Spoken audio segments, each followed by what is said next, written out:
ನಮಸ್ಕಾರ. ಸ್ವಯಂಪಾಕ ಅಭಿಮಾನಿಗಳಿಗೆ ಸ್ವಾಗತ. ಈ ದಿನ ನಾನು ಹಲಸಿನ ಬೀಜದಿಂದ ವಡೆ ಹೇಗೆ ಮಾಡೋದು ಅಂತ ಹೇಳಿ ತೋರಿಸ್ಕೊಡ್ತಾ ಇದ್ದೀನಿ.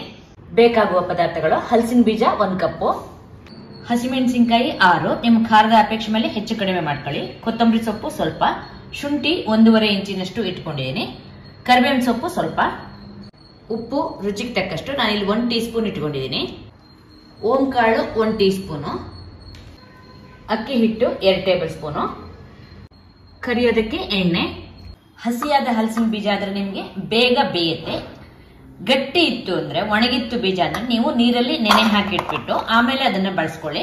ನಾನು ಹಲಸಿನ ಬೀಜನ ತೊಳೆದು ಬಿಟ್ಟು ಅದಕ್ಕೆ 1 ಕಪ್ನಷ್ಟು ನೀರು ಹಾಕಿ ಕುಕ್ಕರ್ನಲ್ಲಿ ಬೇಯಕ್ಕಿಡ್ತಾ ಇದ್ದೀನಿ. ತಳಕ್ಕೆ ನೀರು ಹಾಕಿ ರಿಂಗ್ ಇಟ್ಟಿದ್ದೀನಿ, ಬೇಯಕ್ಕಿಡೋಣ. ಮೀಡಿಯಂ ಊರಿನಲ್ಲಿ 3 ರಿಂದ 4 ವಿಷಲ್ ಕೂಗಿಸ್ಕೊಳ್ಳಿ. ಕುಕ್ಕರು 4 ವಿಷಲ್ ಕೂಗಿಸಿ ತಣ್ಣಗಾಗ್ಲಿಕ್ಕೆ ಇಟ್ಟಿದ್ದೆ. ಈ ಬೀಜಗಳನ್ನ ಮಿಕ್ಸರ್ ಜಾರಿಗೆ ಹಾಕೋಣ. ನಿಮಗೆ ಸಾಧ್ಯವಾದ್ರೆ ಬೇಕಾದ್ರೆ ಮೇಲಿನ ಸಿಪ್ಪೆನ ತೆಕ್ಕೋಬಹುದು ಈ ಬೀಜದ. ಈಗ ಈ ಹಲಸಿ ಬೀಜನ ನೀರ್ ಹಾಕ್ತೇನೆ ರುಬ್ಕೊಳ್ಳೋಣ. ನೀರ್ ಹಾಕ್ತೇನೆ ನಾನು ರುಬ್ಬಿದ್ದೀನಿ. ಇದಕ್ಕೀಗ ಸ್ವಲ್ಪ ನೀರ್ ಹಾಕೊಂಡು ಸಣ್ಣಕ್ಕೆ ರುಬ್ಕೋತಾ ಇದ್ದೀನಿ. ಶುಂಠಿನ ತೆಳ್ಳಗೆ ಹೆಚ್ಚಿಬಿಟ್ಟು ಮಿಕ್ಸರ್ ಜಾರಿಗೆ ಹಾಕ್ತಾ ಇದ್ದೀನಿ. ಹಾಗೆ ಕರಿಬೇವಿನ ಸೊಪ್ಪು, ಹಸಿಮೆಣಸಿನಕಾಯಿ ಹಾಕಿ ಇದನ್ನ ಒಂದ್ಸಲ ರುಬ್ಕೊಳ್ಳೋಣ. ರುಬ್ಬಿದ್ದನ್ನ ಒಂದು ಬಟ್ಲಿಗೆ ತೆಕ್ಕೊಳ್ಳೋಣ. ಹಸಿಮೆಣಸಿನಕಾಯಿ, ಶುಂಠಿ ಹಾಗೆ ಕರಿಬೇವಿನ ಸೊಪ್ಪು ನೀವು ಹೆಚ್ಚಿಬಿಟ್ಟು ಹಾಕಿದ್ರೂ ಆಗತ್ತೆ. ಮಿಕ್ಸರ್ ಜಾರಿಗೆ ಹಲಸಿನ ಬೀಜದ್ದೇ ನೀರನ್ನು ಹಾಕಿಬಿಟ್ಟು ಅದನ್ನು ಕೂಡ ಹಾಕ್ತಾ ಇದ್ದೀನಿ. ಈಗ ನೋಡಿ, ಇದರಲ್ಲಿ ನೀರು ಇಷ್ಟು ಉಳ್ಕೊಂಡಿದೆ. ಉಪ್ಪು, ಓಂ ಕಾಳು ಹಾಗೆ ಹೆಚ್ಚಿದ ಕೊತ್ತಂಬರಿ ಸೊಪ್ಪು ಹಾಕಿ. ಕೊತ್ತಂಬರಿ ಸೊಪ್ಪನ್ನು ನೀವು ಹಸಿಮೆಣಸಿನಕಾಯಿ, ಶುಂಠಿ ಜೊತೆ ರುಬ್ಬಕ್ಕೆ ಹಾಕ್ತಿದ್ರು ಆಗತ್ತೆ. ಎಲ್ಲ ಹಾಕಿದ್ಮೇಲೆ ಚೆನ್ನಾಗಿ ಇದನ್ನ ಕಲ್ಸ್ಕೊಳ್ಳೋಣ. ಅಕ್ಕಿ ಹಿಟ್ಟನ್ನು ಹಾಕ್ಬಿಟ್ಟು ಚೆನ್ನಾಗಿ ಕಲ್ಸ್ಕೊಳ್ಳೋಣ.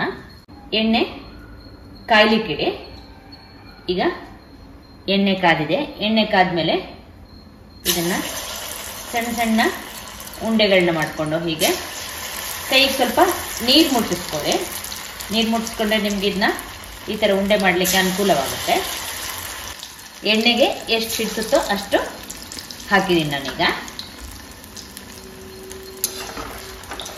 ಬಿಡಿ ಬಿಡಿ ಮಾಡ್ಕೊಳ್ಳಿ. ಒಮ್ಮೆ ಚಿಪ್ಸ್ ಹಾಕೋತಾ ಎಲ್ಲ ಚೆನ್ನಾಗಿ ಬೇಯುವಂತೆ ಇದನ್ನ ಕಾಯಿಸ್ಕೊಳ್ಳೋಣ. ಮೀಡಿಯಂ ಊರಿನಲ್ಲೇ ಇಟ್ಕೊಳ್ಳಿ ನೀವು. ಇದನ್ನ ಚೆನ್ನಾಗಿ ಕೆಂಪಗಾಗುವಂತೆ ಕಾಯಿಸಿದ್ದೀನಿ. ಇದೀಗ ಆಗಿದೆ. ತೂತಿನ ಚಟ್ನಿಗೆ ತೆಕ್ಕೊಳ್ಳೋಣ. ಈಗ ಕೊನೆಯ ಒಬ್ಬೆನ ಮಾಡ್ತಾ ಇದ್ದೀನಿ. ಈಗ ಕೊನೆಯ ಒಬ್ಬೆ ಕೂಡ ಕರೆದು ತೆಕ್ಕೊಂಡಿದ್ದೀನಿ. ಒಂದು ವಡೆ ನೋಡಿ, ನಿಮ್ಗೆ ಹೀಗೆ ಓಪನ್ ಮಾಡಿ ತೋರಿಸ್ತಾ ಇದ್ದೀನಿ ನೋಡಿ. ಒಳಗೆ ಕೂಡ ಬೆಂದಿದೆ. ಹಾಗೆ ನೋಡಿ, ಗರಿ ಗರಿಯಾಗಿ ಚೆನ್ನಾಗಿ ಬಂದಿದೆ. ಒಟ್ಟು 40 ವಡೆಗಳಾಗಿದೆ. ನೋಡಿದ್ರಲ್ವಾ ರುಚಿಕರವಾದ ಹಲಸಿನ ಬೀಜದ ವಡೆ ಹೇಗೆ ಮಾಡೋದು ಅಂತ ಹೇಳಿ. ನೀವು ಕೂಡ ನಿಮ್ಮ ಮನೆಯಲ್ಲಿ ಈ ವಡೆಯನ್ನು ಮಾಡಿಬಿಟ್ಟು ನಿಮ್ಮ ಅಭಿಪ್ರಾಯ ನಮಗೆ ತಿಳಿಸಿ.